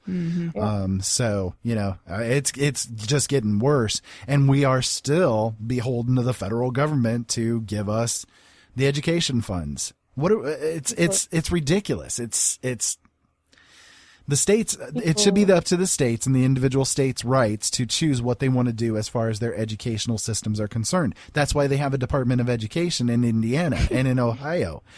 But no, they have to bow and kowtow to the federal Department of Education, which shouldn't exist. There's nothing in the Constitution that says there needs to be a federal Department of Education. There also isn't anything in the Constitution that says anything about a Department of the Interior, the Fed. Bureau of Native American Affairs. Yeah, them. You know, there's the only thing the only cabinet that is the only cabinets that are in the Constitution are War, Treasury, and Defense. Well, that's what War was, right. Ira. It actually states War, Treasury, Justice, and Commerce. Right. Those four. And it certainly doesn't say anything about any czars. No, that's actually slightly Russian. I know. See, that's the thing that drives me nuts whenever I hear Obama mentioning anything about this is going to be the czar of this. I'm like, since when did we become Russia? Didn't they get rid of them in Russia? Imperial Russia. Didn't they get rid of them in Russia? You know, I mean, right? I mean, I'm wondering when the Cossacks are going to show up. Pretty much. Are we going to need to build the Great Wall next because we have the Mongols at the gate? So, I mean, Obama is Nero. I mean, it would actually probably be the Visigoths that show up. Yeah, there you go. The Goths and Visigoths. Yep. I wouldn't be surprised if they built like a Great Wall of Mexico, even though they're just going to let people through. It's the great Swiss cheese of Mexico, I think. Yeah, there you go. Well, if they build a wall along the Mexican-American border, and they started just to try to let people through, that's when the Patriots would be standing on the wall going, I don't think so. So, you all I mean, want to come into my country, you might as well want to do it legally. Yep. Well, Joe, they'd build the wall to appease the Patriots, but then they'd put little holes every few miles so that they could just go on through. Yep. Well, they're supposed, they've actually said that there will be gaps in the wall for animals to go through. Yeah. Animals. Our individual rights are disappearing at a rapid rate. They have not existed for a really long time now. Yeah, individual rights? Well, I mean, let's see. They say that we have the freedom of speech, but you need a license to speak and to assemble and to attest your grievances. Look at the free speech zones. You've got to have a permit. Yeah. To protest. Yeah, and they can say no to the permits. Just look at the free speech zones. They have free speech zones designated in any kind of public forum or public event that goes on. You cannot just sit there and randomly speak your mind. You were not in the free speech zone, so you're violating some law somewhere. I mean, that fact alone, the fact that there are free speech zones should tell you you do not have the right to free speech because there are free speech zones. Yeah. Where only within that area are you allowed to speak your mind. So us doing this is actually violating a law somewhere because we're speaking our minds. That's how it works. Yeah. Well, I'd like to see them try to come and arrest me. Go ahead. I dare you. I triple dog dare you. I'm going to break all daring protocol and go right for the triple dog dare. Going right for the jugular. You want to come and arrest me for speaking my mind in my own home? Let's go. Well, Joe, they make it now so that you can't even smoke in your own home in a lot of places, right? Well, yeah. There was that case not too long ago that you and I talked about where the people living in a house, not an apartment, but in a house, got sued by their neighbor because they had a shared pipeline going between the houses, and the neighbors won. So this person, this family that lived in the house was not able to smoke in or around their house in any way, shape, or form. I'd do it anyway. I would too. I would too. You don't even smoke anymore. You do it on the principle. I do it on the principle of the thing. I'm starting up smoking just so I can piss these people off. You know, I would just like blow the smoke directly. Oh yeah, I'd have a fan blowing right along that pipeline, man. I would take a fan and I would light up a pack of smokes. I'd light up my pack of Luckies right there in front of that little entryway and just put them in the ashtray right there burning. I'd have a 24/7 stream of smoke going right into their house and just say, "Screw you." And I'd tell the judge the same thing. It's my house. I bought it. I have every single right to smoke in it. Yeah. Right? Mm-hmm. This is my private property. You have no business on my private property. Oh, wait. Yes, they do because of eminent domain. Yep. That's another little They stitch. use eminent domain and they use it wrongly. Eminent Yes, domain they do. is to only be used to purchase. And I say again, purchase property for public use, and it has to be purchased for the fair market value. Yeah, fair market value does not equal 1 cent to the dollar, which is what they tend to offer. Yep. They give the But low end of now the blue they're book using value eminent on domain and seizing eminent domain for private property. Yes. For private use. Constantly. You see it constantly. You also see them now making it illegal to catch water on your own private property because that water belongs to the state. Of course. Oh, that water's supposed to go down into an aquifer, therefore it belongs to us. It fell from our skies. Yeah, that's something like our oils under their dirt. Yeah, pretty much. Pretty much. Posse Comitatus. Posse Comitatus does not exist in our country anymore in any way, shape, or form. No, Bush got rid of that. Bush got rid of that in the Patriot Act. It disappeared with the Patriot Act. And Obama re-signed the Patriot Act. So we still have no Posse Comitatus here. Regardless of what people may think, it may say that it's in the Constitution, but the Patriot Act has now overwritten the Constitution with it. Mm-hmm. So again, like I was stating and the thing earlier, is that without Supreme any Court amendments under Judge Roberts has upheld it. Yeah. Twice. And without any amendments, they amended the Constitution. Mm-hmm. Without calling for any kind of state ability to say no. Just like they did with what? The taxes. Oh, yeah. The 16th Amendment was not ratified by the states. It does not have any effect in this country. But try saying that to an IRS representative and see how fast you go say hi to Bubba. It's ridiculous. But yet people like Al Sharpton, who are the faces of the government, get to walk away with $4 million in taxes that he owes and not, get a thing. No, let's say it right. Al, I can't conjugate a verb. Sharpton is the government. I mean, he is a spokesman for the government. Yeah. Yeah. They bring him out when it's convenient to do so. And him and the Reverend Jackson. Hey, Reverend nothing. He's about as reverend as my butt. Well, he is. I do not revere him in any way, shape, or form. I didn't say the revered. I said reverend. But reverend is revered. He is an actual minister, so he is the Reverend Jackson. But again, just because they have the title Reverend does not mean that I revere them in any way, shape, or form. So they do, without any denial, write their own search warrants whenever they want. And most of the time they don't even bother with that. They just do what they want to do. And when they do get the search warrants, we get things like, the police officers breaking into a house, throwing a flashbang grenade into a baby's crib, watching it blow up, and then blame the baby for not getting out of the way. Yeah, that's just stupidity.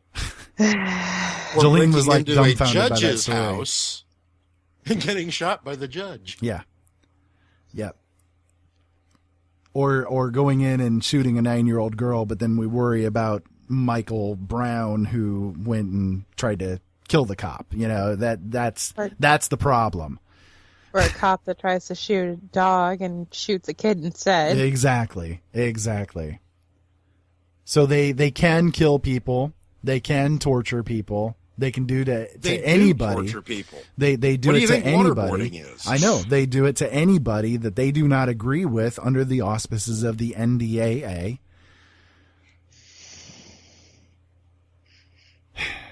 Every single one of us, for instance, is subject to this. According to the NDAA, regardless of whether you are an American citizen or not, you are subject to these regulations. You are subject to what the NDAA has to say. So even if you are an American citizen and you claim that you have the rights to not be violated and so on and so forth, if they counter this claim by saying that you are suspected of being a domestic terrorist, suddenly your rights are gone. They vanish, poofda, and you're now subject to a military tribunal, not a jury.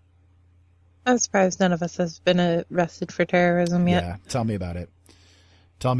So speaking of arrests and prisons, America has more prisons than anywhere else.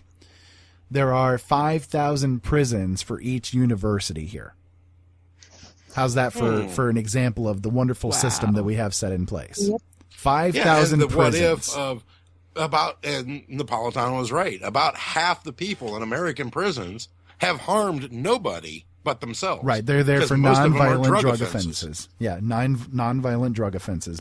Most of the time for possession of cannabis. It's usually possession. Most of the time it's for possession of cannabis. Like, for instance, here in Indiana, if you even have one joint on you, you are subject to a year in prison for the first offense. For the first offense. Mandatory. So we've talked about mandatory sentences before. Well, and here, I mean, this state, for instance, is one of the more totalitarian regimes when it comes to anything regarding cannabis. It's ridiculous what we have here in Indiana. Anyways, so the fact is drugs, period. Well, yeah, any drugs, period, but especially cannabis, which, I mean, again, should never have been made illegal to begin with. There's no sense in the fact that it was made illegal. It was made illegal to make DuPont and Hirsch more money. Yep. The Marijuana Stamp Act, and they were trying to wipe out hemp. Right. And because cannabis, marijuana was such a problem. You got to watch out for that reefer, man. It'll destroy you, and you're going to go around raping everybody and pillaging and.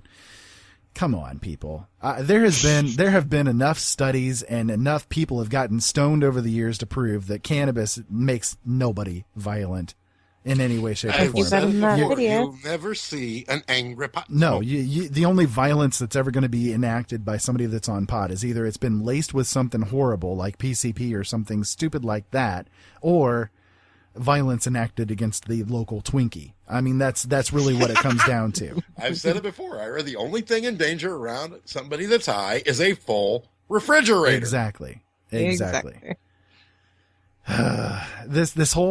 whole situation, the whole kit and caboodle that we're in here in America, this is not our country. This is not the country that it was meant to be, and it's not the country that you and I grew up in, Joe. Oh God, no. And it's certainly not. It's certainly not the country that my parents grew up in. And I, I'm glad that you and you two are here, Beth and Jolene, because you guys are younger than we are, okay? We're You part of guys, this huh?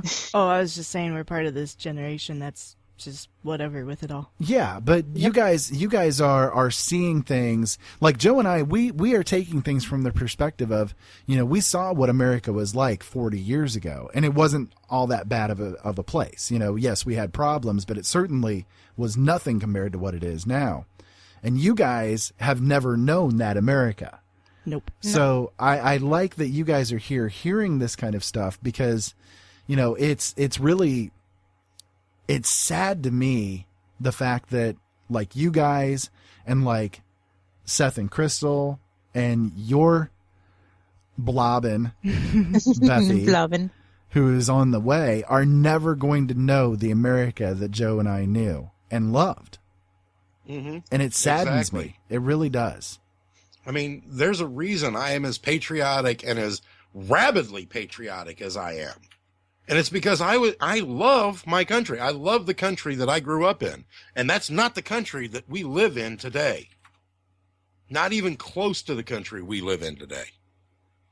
Yeah, it's nowhere even remotely near.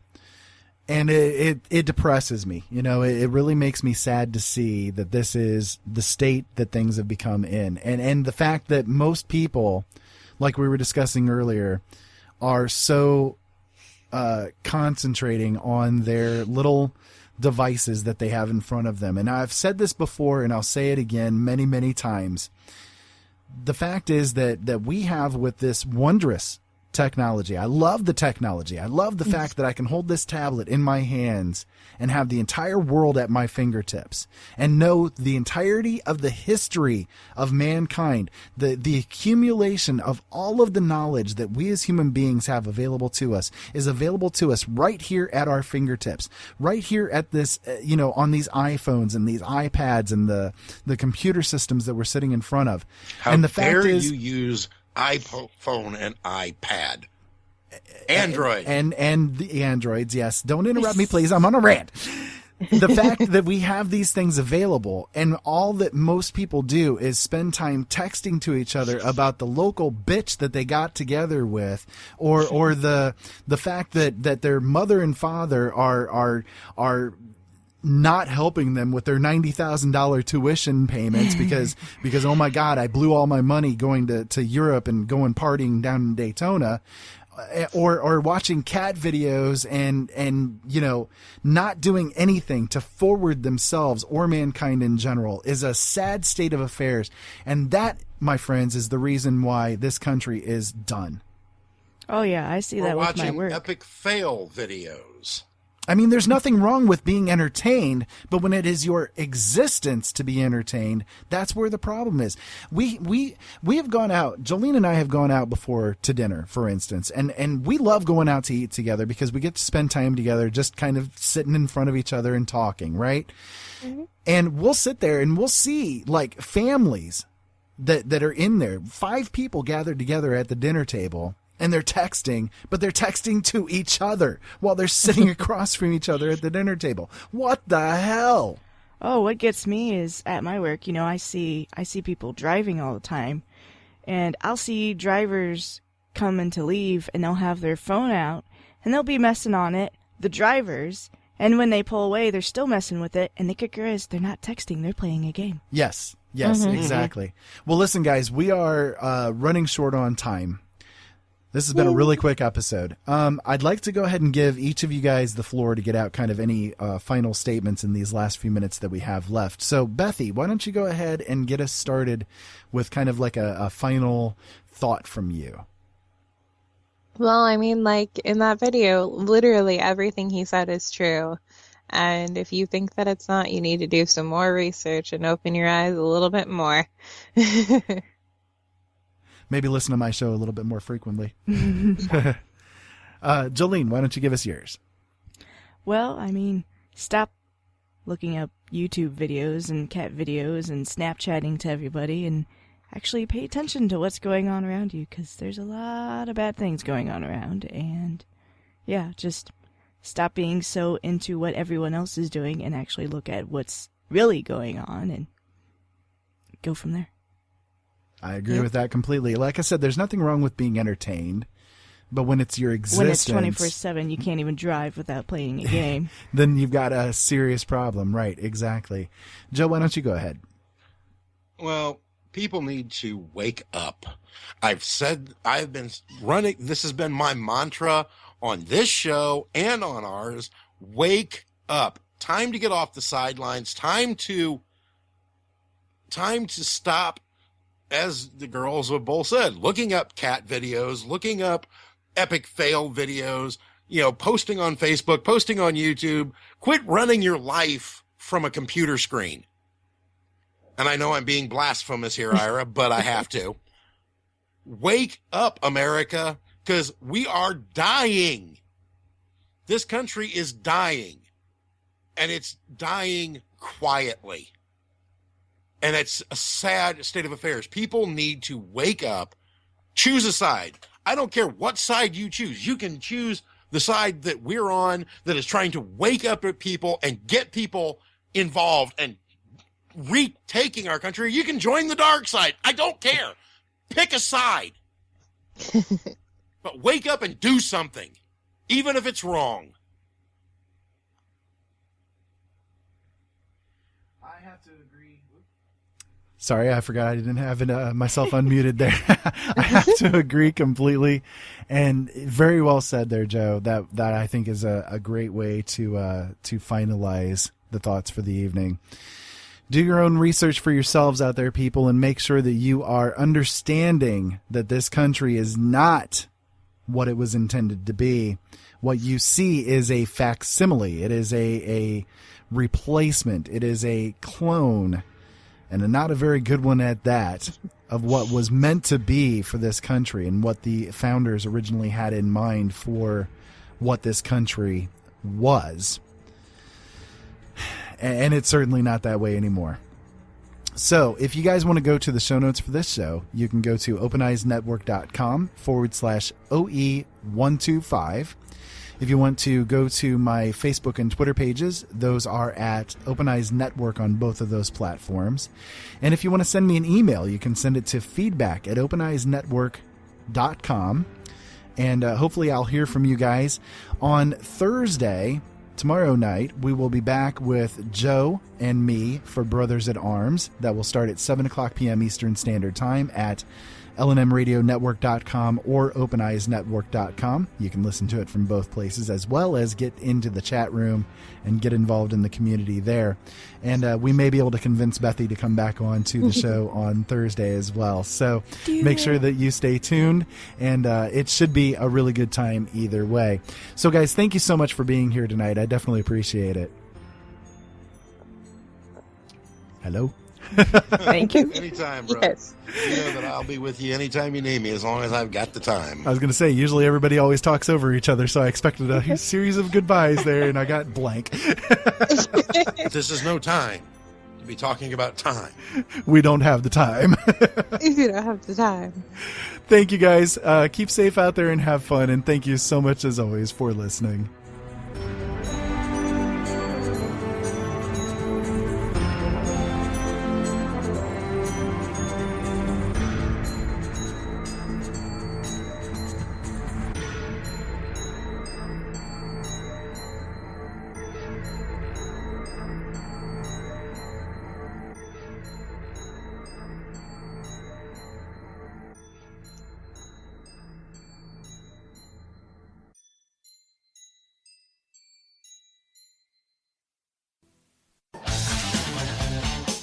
The leader in talk radio on the internet, right here on K98Talk.com.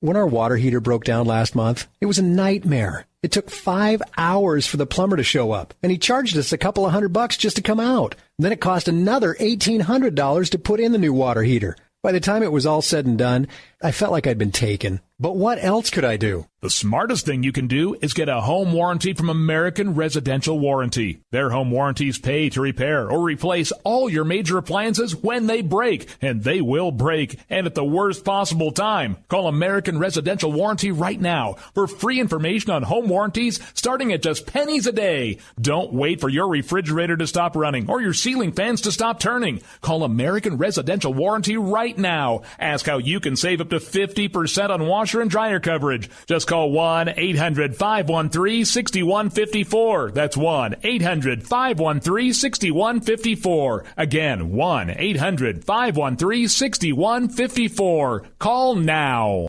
Tired of paying outrageous prices for Viagra? Well, we have great news for you. Now you can finally get Viagra at huge discounts. Healthy Man allows you to save up to $500 on Viagra. Why pay U.S. pharmacy prices of $15 per pill or more when you can get Viagra for less than $3 a pill? Call today and get 40 Viagra pills for only $99. This can cost as much as $600 at your local pharmacy. You can't afford not to call us. If you want Viagra at the lowest prices, never pay $15 a pill pharmacy prices again. Get Viagra for less than $3 a pill. Call 1-800-516-7602 today and save up to $500 and get 40 pills for just $99. Healthy Man is fast, easy, and affordable. Operators are waiting at 1-800-516-7602 to take your call right now. Call 1-800-516-7602. That's 1-800-516-7602. Again, 1-800-516-7602.